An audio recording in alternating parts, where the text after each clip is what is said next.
All right, good afternoon, everybody.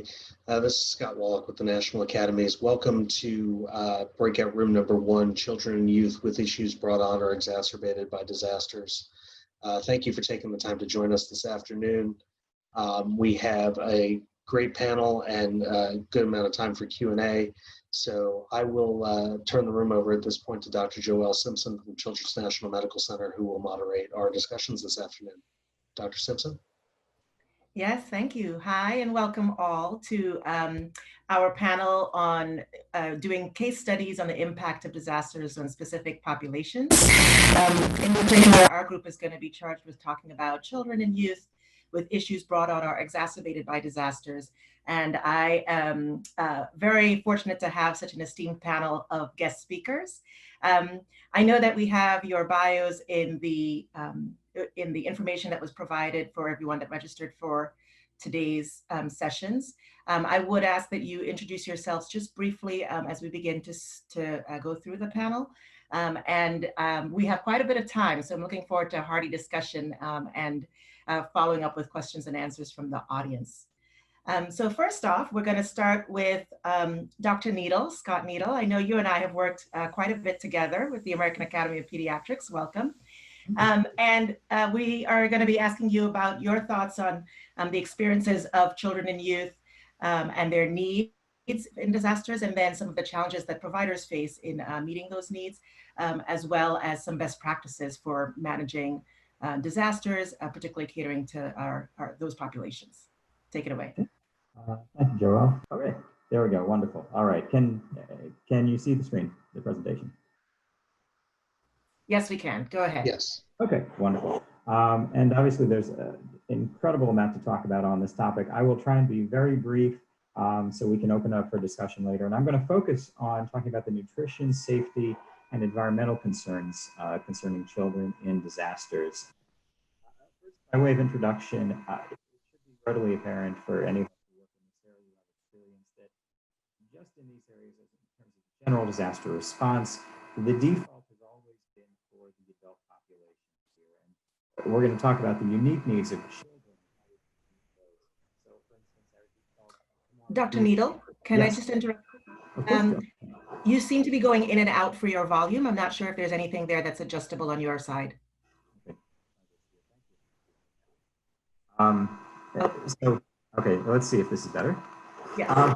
So in disasters, the default has tended to be for adults. And so your stereotypical MREs are not going to be appropriate nutrition for children. So for instance, for breastfeeding infants, with of course the AAP, ACOG, all other public health.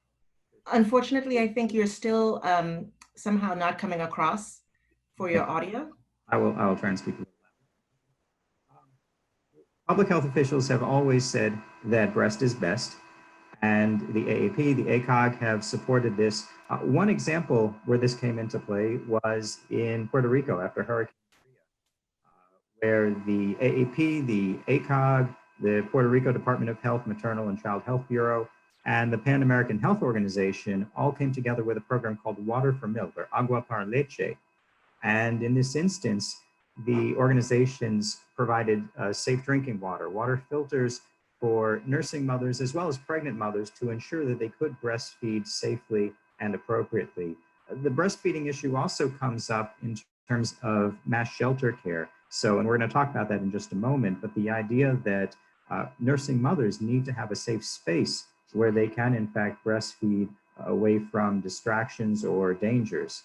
Now, of course, while breastfeeding is best, there are going to be some mothers who are unable or unwilling to feed that way. So you still have to ensure that they have access to bottles, nipples.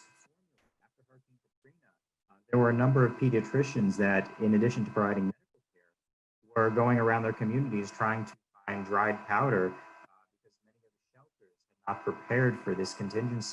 And of course, what goes in has to come out. So you also have to consider as far as diapers, infants are not going to be toilet trained and are going to need assistance in that case. For the older children, of course, they can eat more regular food, the same things that we eat.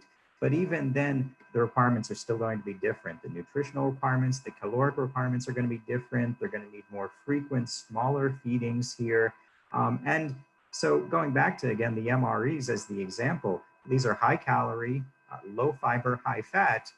They are not going to be the ideal nutrition for anyone, but certainly for children on a long-term basis, especially because of the digestive issues, the constipation that can then come through. There's also, of course, the issues of palatability and also the psychological issues around having comfort food. So all of these are some of the issues when we talk about nutrition that need to be considered with children. I had mentioned very briefly as far as the idea of safety in the mass shelter environment. This is a picture of the Superdome in New Orleans after Katrina. And you can imagine if you are a family with small children in a space like this, some of the issues that might come to the forefront here. If you have to, for instance, take the children to the bathroom, especially if, let's say, you're a single mother and you have more than one child, how are you going to arrange this?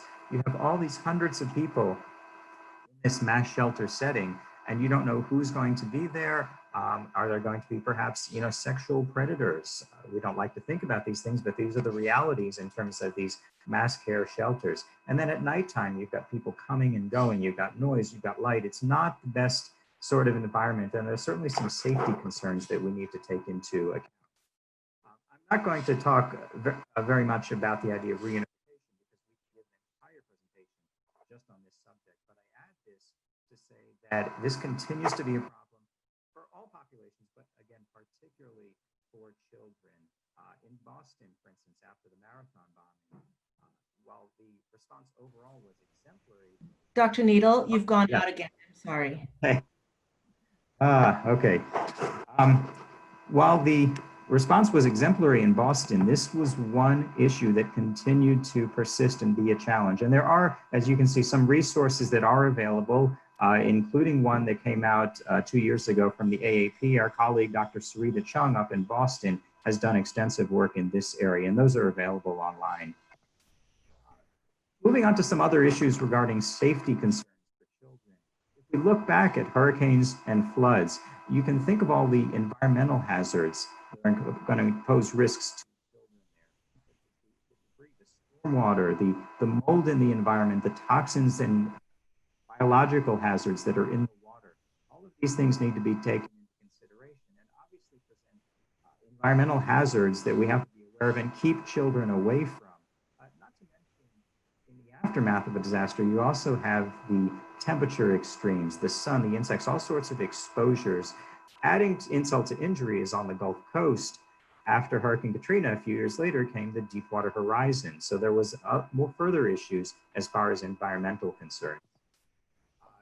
Looking at another kind of disaster, the wildfires and volcanoes, you have all the soot and smoke and particulate matter that's in the air. And one thing that's unique about these sorts of events is that the smoke and soot can spread far and wide and have a much wider effects as compared to the fire itself. So for instance, with the campfire in Paradise, California, I moved to Sacramento in November 2018, and the smoke from 90 miles away hovered over our area, extended to the San Francisco Bay Area, so very far reaching, and became a significant health concern for children across a wide swath of Northern California. And the reason I bring these things up is not just for the physiologic effects that they can have, but also it relates to the behavior that children exhibit. They are prone to not appreciating the danger that these environmental hazards can pose. In fact, they may be curious and even go towards danger. They're going to want to play and perhaps be heedless of some of these concerns. And also, they explore their environment close to the ground, touching things, putting things in their mouth, which means that we have to ensure that we are supervising them and attending to their basic needs. This can be a challenge when your normal sources of care, such as schools, childcare, Head Start programs, are closed. It can be concerning when parents have to attend to their own concerns. They may have their jobs. If they're unemployed, that's going to create certain stresses in the household. The parents are going to have to work on the tasks of rebuilding and cleaning up and repairing and these sorts of things. And you can imagine, particularly for children that are younger and are not able to participate and help out, it can be rather distressing for the parents and difficult for them to juggle all of these things simultaneously. I just want to add briefly, there's also the issue of feeding for children When we look at, for instance, what's happening right now in the midst of COVID, when the schools are shut down, and yet the schools are also a source of feeding and nutrition and healthy meals for many kids. These are some of the other issues that are going to arise. I just want to close by making a larger comment about housing and sheltering and neighborhoods, which is the culmination of all of these environmental factors. Parents want to return to the area. They want to keep their children safe while they do this and while they rebuild and repair. We as communities also need to think about what rebuilding a neighborhood means. So creating the spaces for supervision, thinking about who's going to be in the neighborhood. Are there going to be green areas? Are there going to be spaces where kids can play and learn and feel secure? These are things we've seen after every sort of disaster, major disaster here. And one last comment is the idea also that it is important for kids to get back into their usual neighborhood. There's the idea of loss of their environment, loss of opportunities, perhaps loss of their friends who have moved away or have not returned yet. So the psychological effects of the environment need to be considered as we go forward. And try and keep it brief, and thank you very much. Thank you, Dr. Needle. That was very comprehensive on sort of all of the challenges and risks in not just the vulnerabilities of children, but then also some of the things we have to think about in planning in disasters for them. So thank you for that. We've had a few comments coming up in the chat box. I do also encourage that if you have questions in the audience, that you use the Q&A function so that you can pose your questions, and we'll be sure at the end to open it up for all the panelists to answer those as they go through it. Next up is Dr. Powell, who will be joining us. She is an associate professor at University of Illinois at Urbana-Champaign. Welcome. We are going to open up the panel to you. Please take it away. Thank you. Great. Thank you so much for having me. Can everybody hear me okay? Is the sound coming in? Okay, great. So I'm going to go ahead and share my screen and just take 1 minute. Okay, great. So screen shared okay? Can see that? Yes, yeah? we can. Okay, great. Thank you. So what I'm going to be talking about today is just a little bit about mental health and educational considerations for children in disasters. So as Dr. Needle pointed out, it's so important for children to have their basic needs met after a disaster. There are so many factors that we have to consider, such as displacement from home, loss of friends, family, community, separation from loved ones, changing from their normalcy.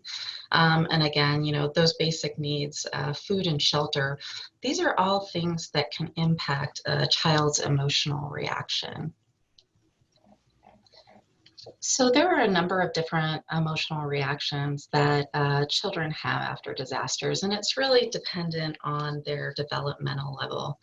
But some of the reactions overlap. So for young children, you can see separation anxiety, sleep problems, nightmare, post-traumatic play, so playing the event over and over again. And often this is because they don't have the words or the ability to comprehend what happens, and so they replay the event.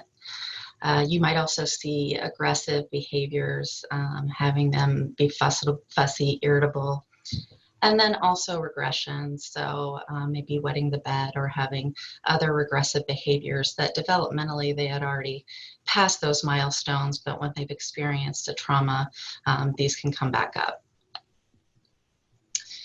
Then in terms of elementary age students, some of the reactions that they have, behavioral changes, refusal to go to school, physical complaints, often similar to younger children, there's these acting out behaviors that they might have, maybe being more aggressive, nightmares, and so there's a little bit of overlap in terms of development with their reactions.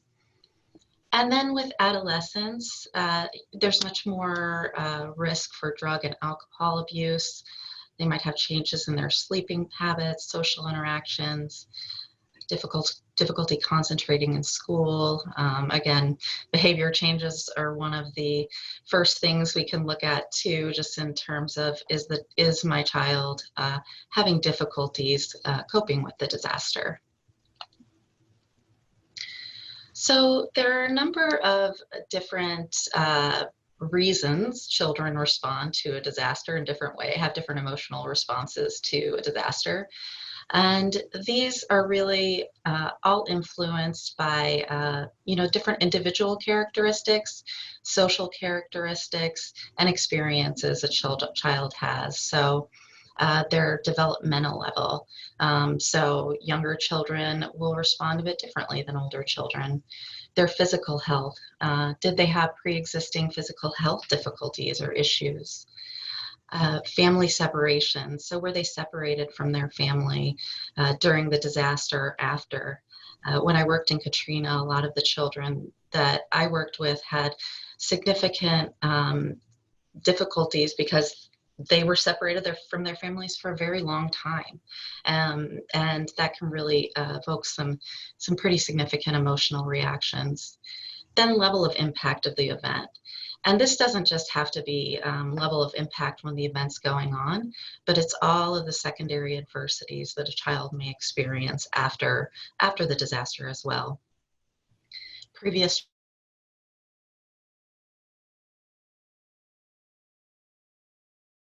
traumas earlier in their life, and that can make them more likely to have symptoms, significant emotional symptoms. The resources that are available. Do they have both their basic needs? And then also, do they have emotional support resources? Are they able to go to school? Do they have resources within their family, familial support? And then also perceived threat. So how did the child perceive the event and all of the issues that happened after the event? How did they have their sense of safety questioned? So I always like to think about it when I think in disasters, think about the 3 E's of trauma. So there's the event that a child experiences, or there's the event that happens. So say it's a tornado, say it's a hurricane, it can be, any kind of catastrophic event. And then there's the experience. So how did the child experience it? Not only their emotional experience, but their physical experience, both during the event and after the event. And it's all of these different experiences which can produce the effect, and that can be the effect of how a child emotionally responds. And so again, the experience goes into many, many different factors, but all of these different experiences really can influence the child over the short term and also the long term. So the good thing with disasters is most children are going to be okay over the long term. But there are protective factors that we can enhance to protect children from these strong emotional reactions and long-term difficulties. So having supportive adults, supportive caretakers, helping them to feel safe, and really having those peer and family relationships. Also, some of the skills that children have cognitively, their emotional and behavioral regulation skills. Are they able to process their emotions? Are they able to regulate them and understand their feelings and how they're experiencing the event, or all of the after effects of the event? Being able to communicate, helping children learn communication skills to voice their needs. And then again, going back to what Dr. Needle mentioned, access to basic needs, which really can have a strong impact on a child's emotional reaction. So there are so many ways that we can support the social, emotional, and mental health needs of young people. Routines, we hear a lot about that right now, having routines for children. Play. One of the first things that happens when a child experiences trauma is that they may lose their ability to play. And that might mean that they're having a difficult emotional reaction. normalizing feelings of emotions, helping children recognize, if they're acting out, or if they're sad, that these feelings are normal, and how they express, and everybody has their own unique way in expressing these feelings. Then providing accurate and developmentally appropriate information. So we also want to provide children with information about the event, but not, we don't want to over provide information, but if they have questions, letting them know in a developmentally appropriate way what's going on and who's there to help them and help them recover. So a few more things include physical activity, getting children out there to be able to play, to be able to run around, to be able to interact with their peers, limiting the media. We always talk about this, but often, in the household, it's easy to just have the news going on in the background. You don't even really think about it. But oftentimes, children are sponges, and that they'll really hear a lot and maybe internalize a lot of what's going on within the media that they are exposed to. Then also just listening to the child's and adolescent's needs. So what are they doing? Even asking them how they're doing. What do they need to feel better? And again, always going back to those basic needs, just so important. So the last thing that I am just going to go over is most of my work is in school-based mental health in post-disaster settings. And so there are a lot of different areas where we can help support the emotional needs of children. And I know some of the later speakers are going to talk a little bit about different areas and different different places where you can where you can support children. So you can support children in the community, healthcare agencies, shelters. There's all of these different venues that we can really support the children's emotional needs during and after the disaster. But what I'm briefly going to talk about is a little bit about schools and how schools can support the emotional health, emotional and mental health of children during the disaster recovery, both in the immediate and over the longer term. So there are different elements of school-based interventions. So there are the universal interventions, and those are the interventions that are relevant to all children. They can blanket an entire school. They can teach social emotional skills. They can help with preparedness to a disaster. There's a lot of preparedness programs that every child is relevant for every child. And then there are selective programs. So I work a lot in the selective and indicated programs, but selective are for children who've been at risk. So any child who's experienced a disaster could really take part in a selective program. A lot of times these are group-based, and the goal is really to reduce the risk of emotional and mental health symptoms, both in the short term after a disaster and longer term. So teaching children coping skills, increasing peer support, helping them normalize and identify feelings are all components of selective programs. And then there's indicated. And so those are for children who may be experiencing mental health symptoms, mental health symptomology. These are a little bit more intensive than selective. Indicated programs can be done on the individual level, but then also in small group level as well. And that really goes into, both addressing the mental health symptoms and reducing the long-term impact and trying to reduce the symptoms, say, for example, of PTSD, post-traumatic stress disorder, anxiety, or depression. And then I have treatment in there. And so treatment is really that next level. And so within treatment, oftentimes that's individualized, catered treatment to the child's needs. So it can be one-on-one therapy. And just something that I want to note. So these are all different levels of interventions that are provided in schools.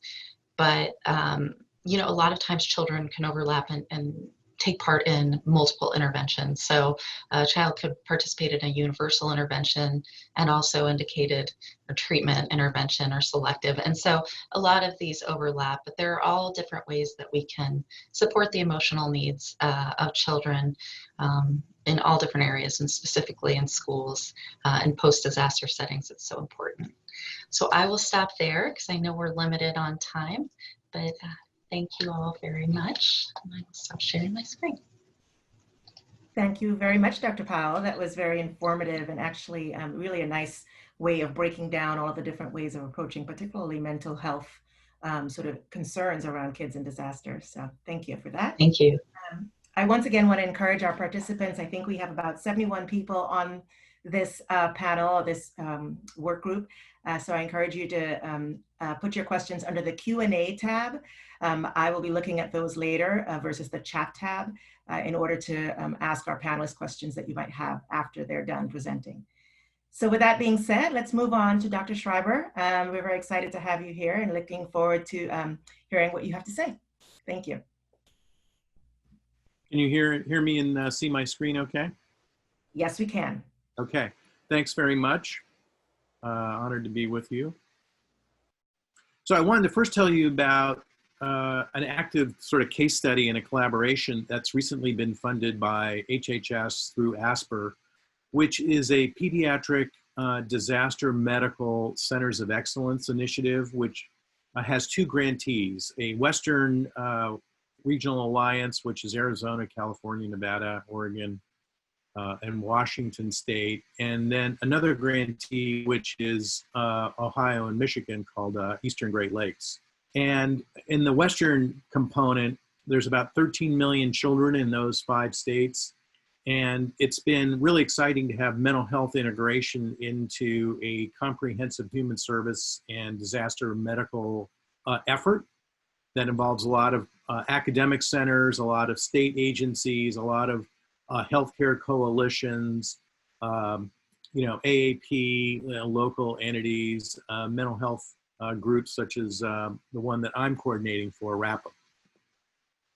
I think Dr. Powell really captured it perfectly. I'm not going to repeat it, but basically there's different trajectories that occur to children after acute trauma, such as in natural disasters and other kinds of acute events.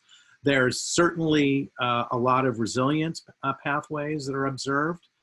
There's distress is extremely common, and yet there's a subset of kids, somewhere between 20 to 40% on average, which really kind of belies a lot of incredible individual difference between events and families and communities.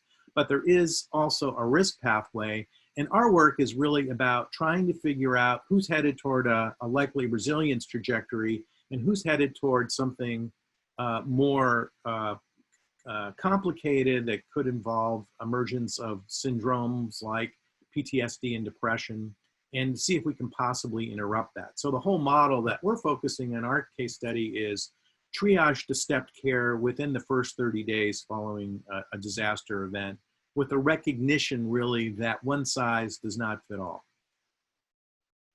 Some of this is available in a model we developed for the National Child Traumatic Stress Network. It's included in the HHS Pediatric Surge Annex for Healthcare Coalitions. And it's a little bit of a complicated model, but basically it's about integration across different, what we call disaster systems of care, the human service organizations, schools, various kinds of medical settings, disaster relief energies, NGOs, faith-based community, and including families themselves. And then based on a rapid triage process, linkage to an appropriate level of mental health or human service linkage. So we go from just a focus on distress, which is extremely common and not necessarily indicative of a serious disorder that would require any kind of formal mental health intervention, to really looking at risk and doing that across sectors in near real time. So our model involves many of the risk factors that Dr. Powell was talking about. What was their disaster experience? Were they trapped? Did they see horrific things? Did they believe their own lives or those of their close family members were in jeopardy? Did in fact they lose loved ones so that they'd be on a pathway for traumatic loss? Are they unaccompanied at the time of the triage encounter? Are they displaced from their home? Are they displaced from their peer networks? In some of our efforts, in some locales, we've also integrated a very basic kind of ACEs feature. It's not a full ACEs screening. We call it ACEs triage to kind of look in a bit more depth what the pre-existing vulnerabilities might be. And all of that leads to a kind of real world allocation of needs to available resources. We do that in quote unquote a crisis standards of care. So we have a floating algorithm and we can generate a common picture across all these different entities. And I'll show you some case examples here real quickly as we wind up. Basically, our thought is if we don't measure these things in a consistent way early on, then they tend not to count and we can easily miss these impacts. It uses a triage tool, it maps, it creates an individual referral if the end user desires. And then it's about alignment of resources based on actual evidence-based indicators, not situational distress, not acute distress, actual risk markers that would suggest a more complicated trajectory. And then we can also do resource typing and try to fit into some of the FEMA resource classification, resource alignment ideas. So we go from triage, and this case example is a project that's just getting underway in one of those presidentially declared fire communities in Northern California. This is Sonoma County. They've actually had 2 presidentially declared wildfires and flooding and mudslides, interspersed in there. So this project is a collaboration between our group, the National Center for Child Traumatic Stress, National Child Traumatic Stress Network, I should say, and the county school system.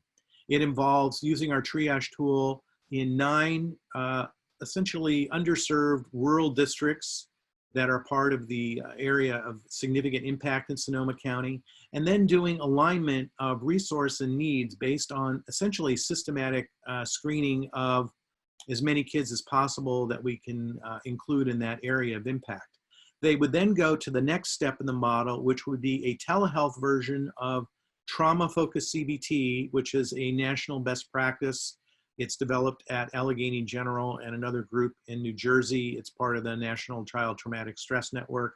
This would be a 4-hour step 1 intervention and then reassessment for kids that remain highly symptomatic and or having impairments at home or in the modified school context. They would then, quote, step up to the balance of the full TFCBT model.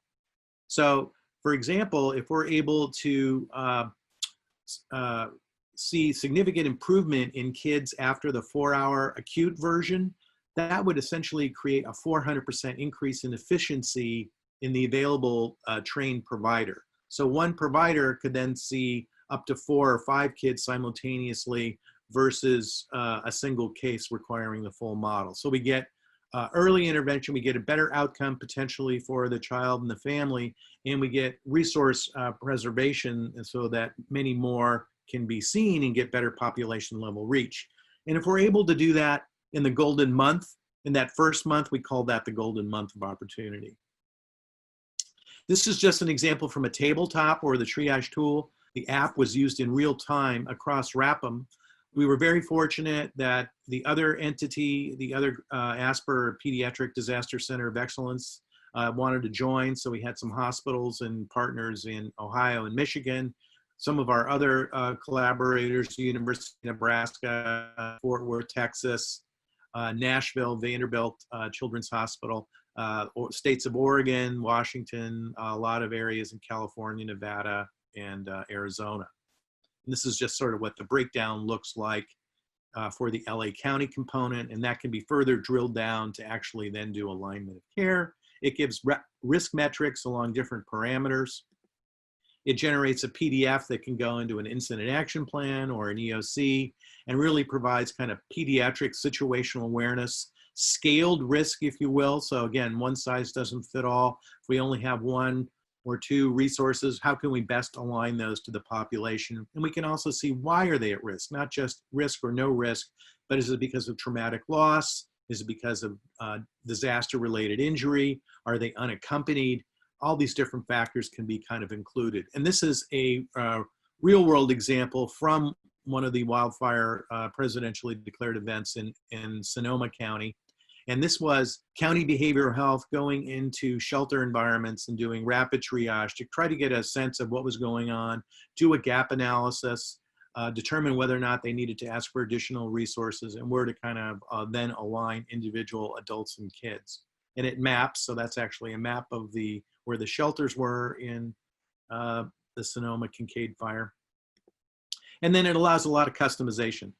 So this is another wildfire example in Napa, and basically they took our triage information and then used that to align their resources. So the training level of the provider, the intensity of care, all of that could then be converted to a metric and then lead to better resource management and determination of gaps in real time. So that's a way that kind of the end user, in this case, Napa County, was able to utilize that information toward a rapid response plan.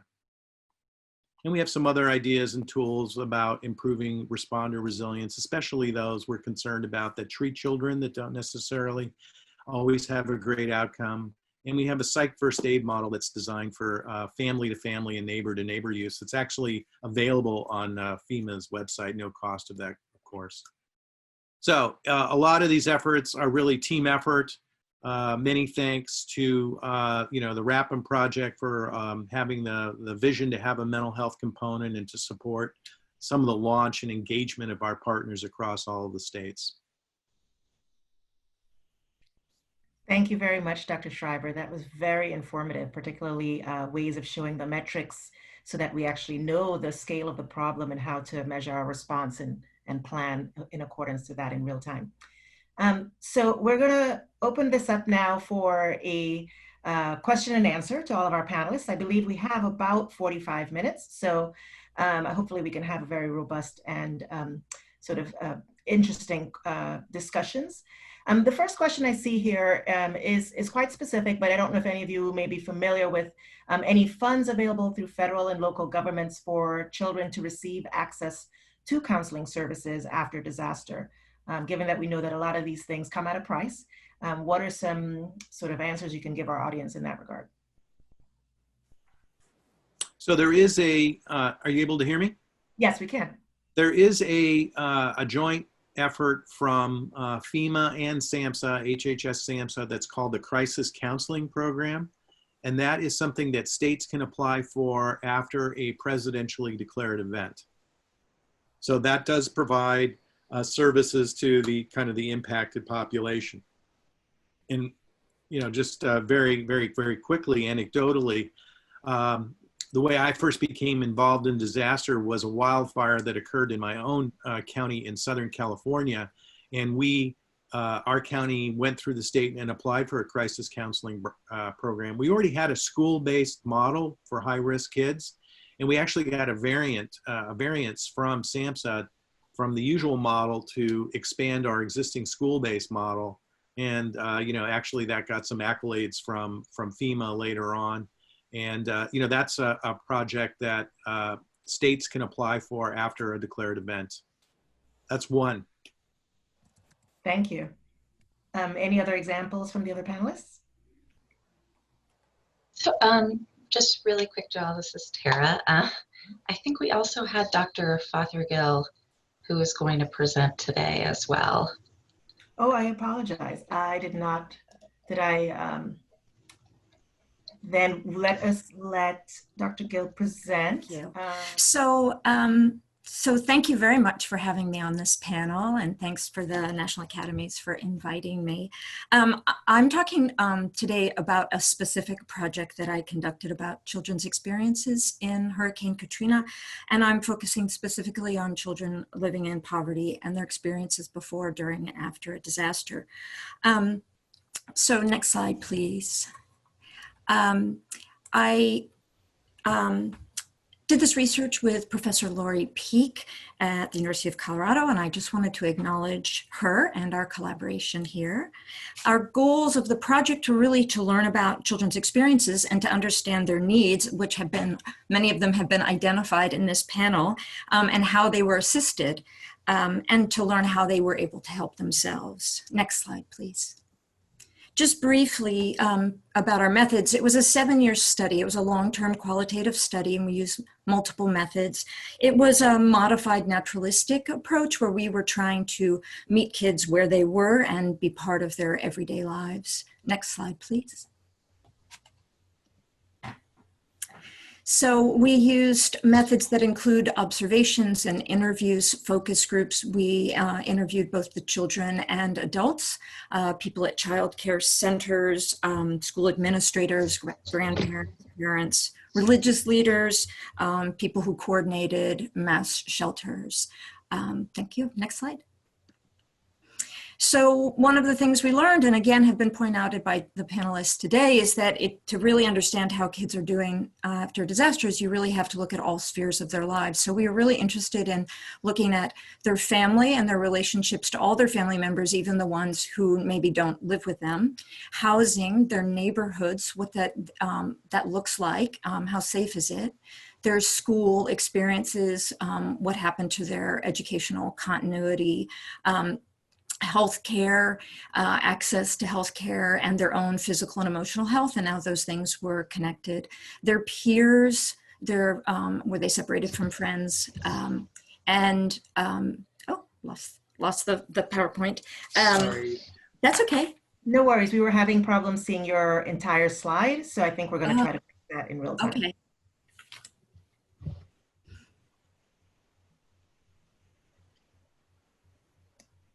Scott, shall we continue?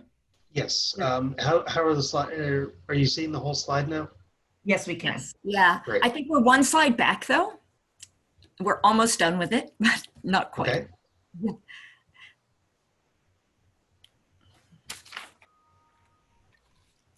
Yes, and I think the last one was just making sure that we paid attention also to what we called extracurricular activities, but those, the parts of their lives where they were maybe involved in a religious institution or sports, or maybe if they're teenagers, their jobs, but places where they're socially engaged and had interactions with adults besides home and school. Next slide, please. So one thing we learned during our long-term study was that there was no exact endpoint, and we saw that the recovery trajectory lasted for a very long time, and we identified 3 post-disaster patterns that represented general trends, but there were variations. So it was a dynamic process. The first one is, next slide please, is the declining trajectory. Next slide. And this was when their life trajectory was in decline, where they experienced simultaneous and ongoing disruptions in all the spheres of their lives. Most of the children in this trajectory were from economically disadvantaged backgrounds and really struggling day to day. They had the highest levels of pre-disaster vulnerability, plus we found that they had the highest exposure to the disaster itself. Next slide. The second trajectory we identified was called the finding equilibrium trajectory. Next slide, please. So after an initial period of disruption and a major or minor decline, these children were able to attain stability with the assistance of supportive adults, newfound advocates, and institutions that were dedicated to helping them.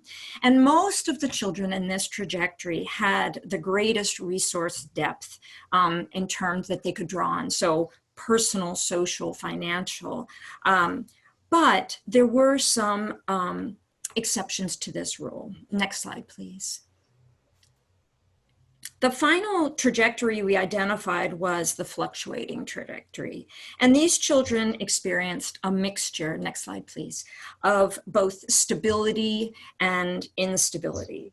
And many of these children were also children who were economically disadvantaged, but because of several protective factors, didn't end up on the declining trajectory, but they also did not find complete stability, and we did not see them finding equilibrium. Next slide, please. So this is a visual of the 3 trajectories showing the 7 years. I wanted to point out that all 3 trajectories show that children experienced a dip or a disruption immediately after the storm. The depth of that dip and the length of it varied substantially, but it is important to recognize that the disruption occurred for all the children in the disaster. It became really clear to us as we were doing our work that we really had to understand children's lives before, during, and after the disaster. I wanted to just briefly talk about three examples, three brief case studies from these three trajectories. Next slide. I'll start with Daniel and Alexandria. They're siblings, and they really illustrate the declining trajectory well. Daniel was 12 and his sister was 1 at the time of Katrina. They had no means for evacuation. They were trapped in the city when it flooded. They had a life-threatening experience getting out of the city. They had experienced poverty both before and after the storm. As Daniel states here, they had lived in homeless shelters prior to Katrina, and they ended up in one after Katrina also. When they relocated to Baton Rouge, they experienced a great deal of bullying and racism in the schools there. They ended up staying home at their FEMA trailer and not attending school for about 2 years. So a huge gap in their education. The teachers at the school where they were displaced were not trained, and they were overwhelmed with all the displaced children. In the FEMA trailer area where they lived, they didn't know their neighbors, and they didn't feel comfortable asking them for childcare. It's really important here is to understand this idea of cumulative vulnerability, that these hosts of risk factors that many children had sort of added up, piled up in the disaster, and it was led to this very extensive vulnerability. Many children were dealing with all sorts of crises before this crisis hit. Next slide, please. So back to this graph, I wanted to talk about the finding equilibrium trajectory. So again, most of the children who were able to find equilibrium were the ones who had resources. They had economic, social, and cultural capital. But I want to give an example of someone who didn't fit that pattern, a child who found equilibrium, but indeed did not have a great deal of resources. Next slide, please. It would be, say, Sierra, yeah. So Sierra was 11 at the time of the storm, and she sought shelter with her mother at a hospital in New Orleans where her mother was on the janitorial staff. After a frightening experience there, as she says, the sound of Katrina is the sound of people screaming, and that stayed with her for a long time. They ended up at a mass shelter, a really well-run mass shelter with a lot of caring adults. Her story represents resource mobilization. So in many ways, you would not have expected her to find equilibrium. Her mother was a single parent. She had no savings. She had no health insurance. They lost their home, all their belongings in a rental unit in New Orleans. But they formed sort of a team with Sierra's mom, Sierra, and what we call advocates. So people who were not family, who were stepped up and had ties to institutional resources, were sort of a link for them to get these resources. So all sorts of things that they started to access. They became Habitat for Humanity for their housing. They got Sierra in much needed counseling. They got her involved in a Big Sister mentoring program. They really helped them navigate an incredibly complicated and frustrating bureaucratic process to find different kinds of assistance. But it was that connection to resources. And we saw a lot of families not able to do that, but Sierra was an exception. And it was really important to see that there could be exceptions to that pattern. Next slide, please. The final trajectory is the fluctuating. And there are two patterns that we found with children. One where all the spheres of a child's life are in different places in terms of stability. So maybe they're doing okay in schooling, but they're far from many of their family members and really distraught about that. So things are up and down. And then other children, you'll see that wave-like pattern where everything is stable for a moment and then all is lost. Their mother loses their job, they lose their FEMA trailer, they have to go to a new place, they have to start over with making new friends. So everything declines at the same time. Next slide, please. So I'm going to talk about that second pattern.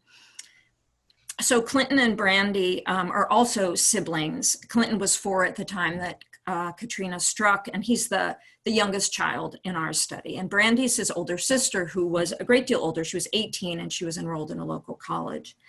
Clinton was not with his family at the time of the disaster. He was with a neighbor. He was incredibly frightened, and being separated from his family was a really big deal for all of them. His trajectory was that wave, with his life being in limbo with continual ups and downs for years. His mother suffered from addiction and needed services for that. And his siblings really show the importance of adult anchors. So what we found with this term we are using, anchors, are adults who are in a child's life who are sometimes able to help them from falling through the cracks. So these are kids who might have become part of the declining trajectory. We saw a lot of grandmothers, but in this case, it was older siblings. And often we don't sort of recognize, and in COVID, actually, I'm seeing a lot more discussion about the importance of older siblings, but this idea of how important older siblings are, but also we saw a lot of grandparents. And we saw the loss of housing, the staying in a FEMA trailer, but then everything falling apart when they had to leave the trailer. Children in this last trajectory really showed us both the importance of adult anchors, but I also wanted to point out the importance of social engagement, that kids who were able to, kids we saw who got on baseball teams where that coach became a really important adult for them, or they joined the choir at their church and the choir director became this other really important adult. So those avenues for social engagement became really, really important. Next slide, please. I just want to mention that another important finding we had in our study was about really understanding the capacities of children, and that they're not just vulnerable or helpless or passive. We saw tremendous evidence of them helping other children, helping adults, helping themselves. They have strengths, skills, capacities, problem-solving abilities. So it is really important to listen to them and hear their voices and involve them as much as possible when for ideas about recovery. They can really be a powerful resource in recovery. Okay, next slide, please. And I just wanted to end with a few thoughts on some other institutional resources that were really beneficial. Children really needed to be back in school, and I realize how complicated that is at this current moment to have that discussion, but that was an overwhelming finding for us, was that school provided as you all have mentioned, the routine, the stability, the watchful eyes of other adults. We saw that in schools, they really needed staff and faculty who were trained and knew a curriculum and understood how to get them resources. Teachers sometimes said they felt overwhelmed and they didn't know how to help them. They needed the meal programs at schools. They needed schools to be that community hub that linked them to all those other resources. They also needed a lot of flexibility at school with uniforms and fees and vaccination records and homework requirements. They needed to make sure their schools were free of environmental hazards such as mold. But also another necessity was making housing a priority. There was such a need for affordable housing in the aftermath of Katrina. Many of the housing complexes in New Orleans were taken down, and there was a real lack of services. And I just want to say, for people who are listening who work on these housing programs, that every single type of housing program that we saw that worked was such a benefit to these kids, whether it was a temporary shelter or a FEMA trailer or a faith-based shelter or transitional or a private or a church-run program. Every single program was incredibly important, and it actually sort of made us realize just what a web of support the kids needed to find equilibrium in the disaster. Next slide, please. And that concludes my talk. Thank you very much for listening. Wow, that was awesome. There's been quite a bit of very positive feedback about all the presenters, and I'm so glad that Dr. Fothergill, I did not pass you over, because that was certainly, I think, very beneficial for the folks that have been on our work group here. I'm going to go to the questions and answers section now. And if anyone has any further questions, please feel free to add them to the question and answer Q&A tab that you see at the bottom of your screen. Let's take the question from, I think it's Jacade Long. And it states, when rebuilding neighborhoods post-disaster, what considerations are taken for sustainability and accessibility? Also, in mitigating, are infrastructure improvements considered? Are any of the panelists, I think Dr. Fothergill, you just sort of talked a little bit about some of this, but any of the other panelists as well, any response to this question? I'm happy to just start us off, sort of going back to the children's voices. I mean, I think certainly there's this sort of, we talk about that window of opportunity after disaster to rebuild and not go back to normal. So building back with sustainability goals in mind. I have to say that children actually have lots and lots of ideas about that. And there are a lot of organizations of sort of youth-based organizations that are very, very tuned into thinking about recovery with sustainability in mind. So. I can add to that. I want to thank you, Dr.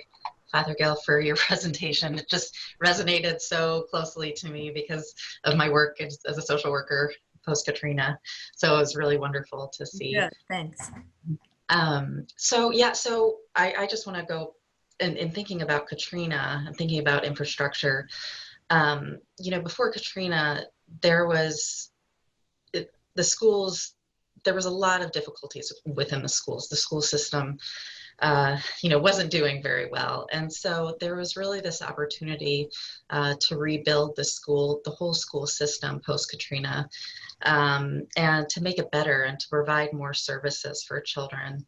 And one thing, and I'll talk about the emotional, supporting emotional health needs, but post-Katrina, you know, we found that there were some resources for children, but not a ton. But there was a lot of learning there, and like, how do we rebuild this infrastructure? How do we rebuild the neighborhoods and the schools to better support children? And so I think it was such a pivotal time to figure out, how do we rebuild communities better? And over the years, you know, I've seen definite strides in trying to do that, and even more acceptance of providing social emotional programs in schools for children, recognizing where children are at and educationally, looking at all of these risk factors within the neighborhoods in terms of rebuilding. And I'm not sure if that answers the questions, but it was just some thoughts that came up with that question. Thank you very much. Scott, I think that we are going to be headed back to the plenary session, that we are out of time for this particular work group, but hopefully we'll have some opportunities to interact again in the larger session.